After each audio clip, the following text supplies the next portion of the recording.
Cats are not just finicky dogs.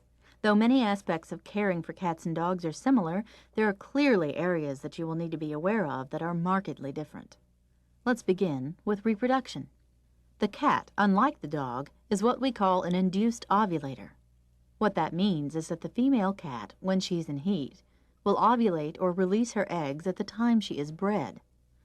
Most other mammals, including the dog, have a set time in their heat cycle where the eggs are released. The cat in heat will prance around showing off and not ovulate until she's been bred. Once they've been bred, they will go out of heat, and quite often they're pregnant. Like the dog, she carries her kittens from 61 to 63 days. When the queen is about to give birth, she will often hide away or nest, begin to have very full mammary glands, and may not eat 24 hours prior to delivery. Owners should assist by creating a quiet whelping box or arrange some blankets on the floor of a closet. A cut-down paper towel case makes an excellent whelping box for cats. Cats generally have very few delivery problems. They will generally have between 3 to 6 kittens within as little as 1 hour or as long as 36 hours. If any animal is in hard labor and is actively pushing for more than 2 hours without results, contact a veterinarian for possible assistance. Most cats will naturally attempt to clean up their new kittens. If they ignore them, you may need to assist by helping to wipe off the membranes with a paper towel or clean cloth. Kittens, like puppies, have the 2 basic needs of staying warm and nourished. If they're crying, they're probably cold or hungry. Orphaned kittens can be fed a commercially available product called Kitten Milk Replacer, or KMR. A homemade formula was listed in the first section and is also listed in your notebook. During the first 2 to 3 weeks of hand-raising kittens, you'll need to stimulate urination and defecation after feeding by lightly swabbing the genital area with a wet cotton ball or washcloth. At approximately 10 to 14 days of age, most kittens' eyes and ears will have opened. Weaning the kittens will occur between 4 to 6 weeks of age and should be done just as with the bitch and her puppies. The nutritional needs of fast-growing kittens vary slightly from that of dogs.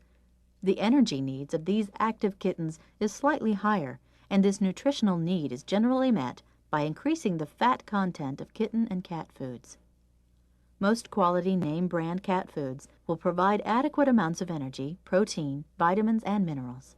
This is also about the time you'll want to introduce lightweight toys for your kitten to bat around. Balls and fabric mice make good cat toys.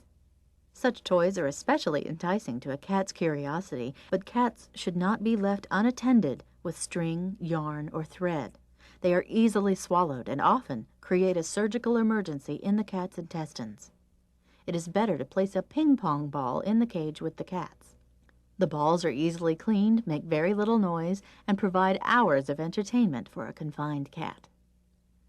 Collars can be placed on kittens as early as a month of age. Special precautions should be taken with collars and flea collars. First, it is a good safety precaution to be sure the collar has a stretchable segment that will allow the cat or kitten to escape the collar should it get caught up on something. Cats, because they are much better jumpers than dogs, are more likely to get snagged up on a fence or in a tree.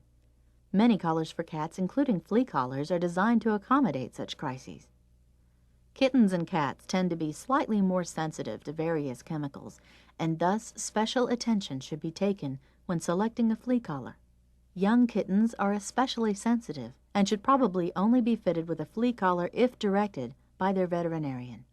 Bathing cats and kittens is a challenge because most cats truly detest getting wet. In general, it may not be necessary to bathe cats like we do dogs. Cats tend to have a strong tendency toward personal hygiene and will often bathe themselves with their tongue. We'll usually only recommend bathing a cat if they're not cleaning themselves or have a need for a medicated bathing like skin infections, ringworm, or flea infestations. If it is necessary to undertake bathing a cat, then follow these helpful pointers.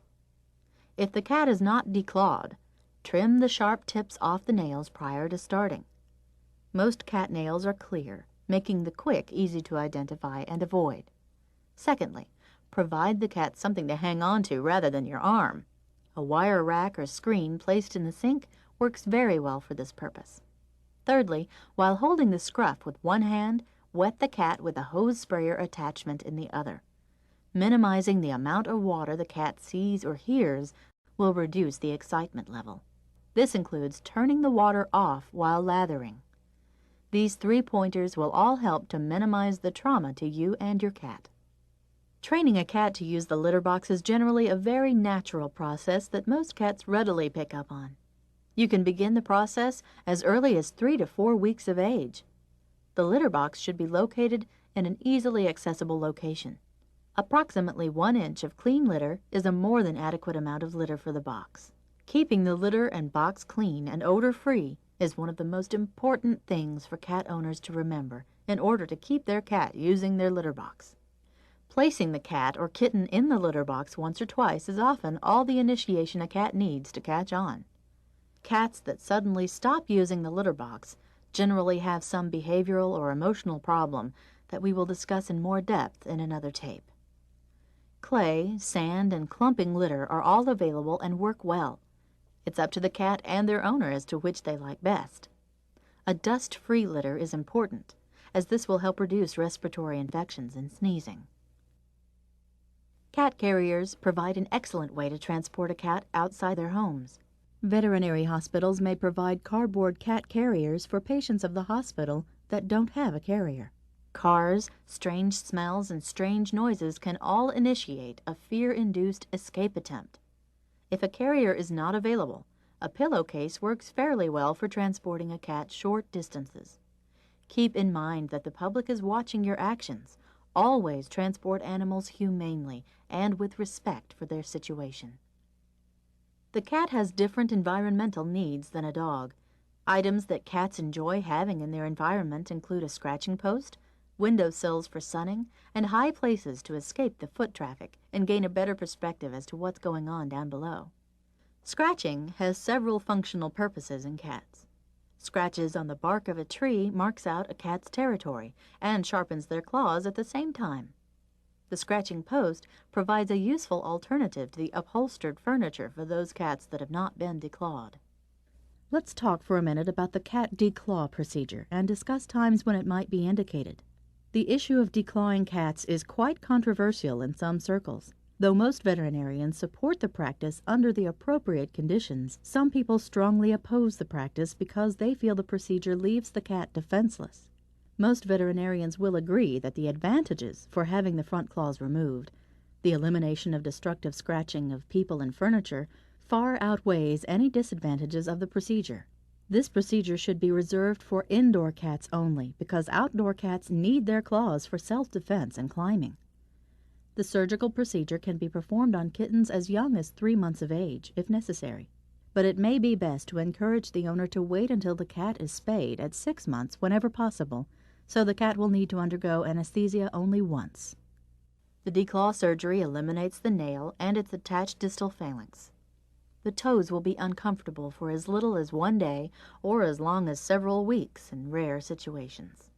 The cats are generally bandaged and hospitalized for 1 to 3 days to minimize their activity and the bleeding caused by such activity.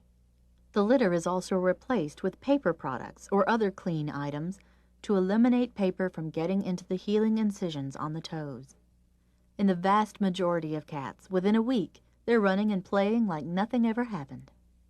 Long-haired cats, like long-haired dogs, will require extra brushing and grooming to prevent unwanted mats from forming. A daily brushing with a standard brush will do wonders for their appearance as well as the prevention of hairballs. The tongue of the cat has barb-like projections that make it act like a brush. This, combined with the fastidious cleaning habits of most cats, will produce excessive hair accumulation in the stomach. This accumulation of hair can lead to regular regurgitation of food, dry heaves, or excessive hair in the stool. Regular brushing and the use of feline laxatives such as these shown here will help to lubricate any hairballs and allow them to safely pass on through the digestive tract. 1 to 2 inches of laxative placed on the cat's paw or directly into the mouth will usually prevent the retching cats do associated with hairballs. Finally, notes on the cat's preventive health program. Kittens should be brought into the veterinarian's office by 6 to 8 weeks, so vaccinations, dewormings, and a thorough examination may be given.